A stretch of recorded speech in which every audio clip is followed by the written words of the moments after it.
ನಮಸ್ಕಾರ ಸ್ನೇಹಿತರೆ, Kannada jobs corner YouTube ಚಾನೆಲ್ಗೆ ಎಲ್ಲರಿಗೂ ಸ್ವಾಗತ. ಕೆಪಿಸಿಎಲ್ ನಲ್ಲಿ ಕಡ್ಡಾಯ ಕನ್ನಡ ಮರುಪರೀಕ್ಷೆಗೆ ಸಂಬಂಧಪಟ್ಟಂತೆ ಒಂದು ನೋಟಿಫಿಕೇಶನ್ ಅನ್ನ ಬಿಡುಗಡೆ ಮಾಡಲಾಗಿರುವಂತದ್ದು. ಇನ್ನು ಈ ಒಂದು ನೋಟಿಫಿಕೇಶನ್ ನಲ್ಲಿ ಏನಿದೆ ಅನ್ನೋದನ್ನ ಮುಂದೆ ವಿಡಿಯೋದಲ್ಲಿ ನೋಡ್ತಾ ಹೋಗೋಣ. ನಮ್ಮ ಚಾನೆಲ್ ಅನ್ನ ಯಾರಾದ್ರೂ ಹೊಸದಾಗಿ ನೋಡ್ತಾ ಇದ್ರೆ ಸಬ್ಸ್ಕ್ರೈಬ್ ಮಾಡಿ ಹಾಗೂ ಪಕ್ಕದಲ್ಲೇ ಇರುವಂತಹ ಬೆಲ್ ಬಟನ್ ಅನ್ನ ಕ್ಲಿಕ್ ಮಾಡಿ.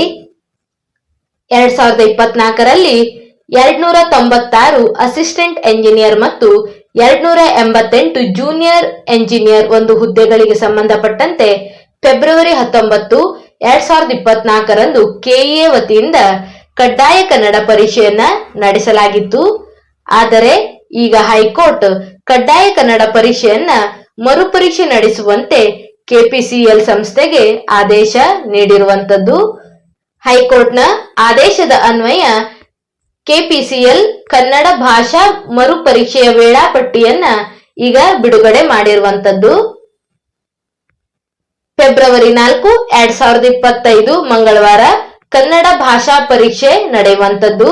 ಒಟ್ಟು 100 ಅಂಕಗಳು ಈ ಒಂದು ಕನ್ನಡ ಭಾಷಾ ಪರೀಕ್ಷೆಯಲ್ಲಿ ಇರುವಂತದ್ದು. ಒಟ್ಟು 3 ಗಂಟೆಗಳ ಕಾಲಾವಕಾಶ ಇರುತ್ತದೆ ಮತ್ತು ಕನಿಷ್ಠ ಉತ್ತೀರ್ಣರಾಗಲು 35 ಅಂಕಗಳನ್ನ ಪಡೆಯಬೇಕಾಗಿರುತ್ತದೆ.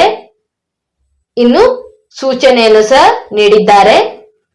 ಕನ್ನಡ ಭಾಷಾ ಪರೀಕ್ಷೆಯು ಎಸ್ಎಸ್ಎಲ್ಸಿ ಹಂತದ ಪರೀಕ್ಷೆ ಆಗಿರುತ್ತದೆ ಹಾಗೂ ಇವು ಡಿಸ್ಕ್ರಿಪ್ಟಿವ್ ಪೇಪರ್ ಆಗಿರುವಂತದ್ದು.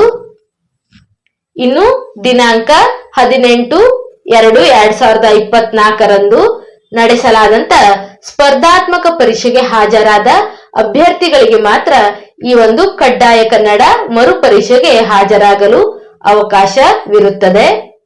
ಇವಿಷ್ಟು ಕೆಪಿಸಿಎಲ್ನ ಕಡ್ಡಾಯ ಕನ್ನಡ ಮರುಪರೀಕ್ಷೆಗೆ ಸಂಬಂಧಪಟ್ಟಂತಹ ಮಾಹಿತಿಯಾಗಿರುತ್ತದೆ. ಏನಾದರೂ ಡೌಟ್ಸ್ ಇದ್ದರೆ ಕಮೆಂಟ್ ಬಾಕ್ಸಿನಲ್ಲಿ ಕಮೆಂಟ್ ಮಾಡಿ. ಇನ್ನೂ ಹೆಚ್ಚಿನ ಮಾಹಿತಿಗಾಗಿ ನಮ್ಮ ಚಾನೆಲ್ ಅನ್ನು ಸಬ್ಸ್ಕ್ರೈಬ್ ಮಾಡಿ.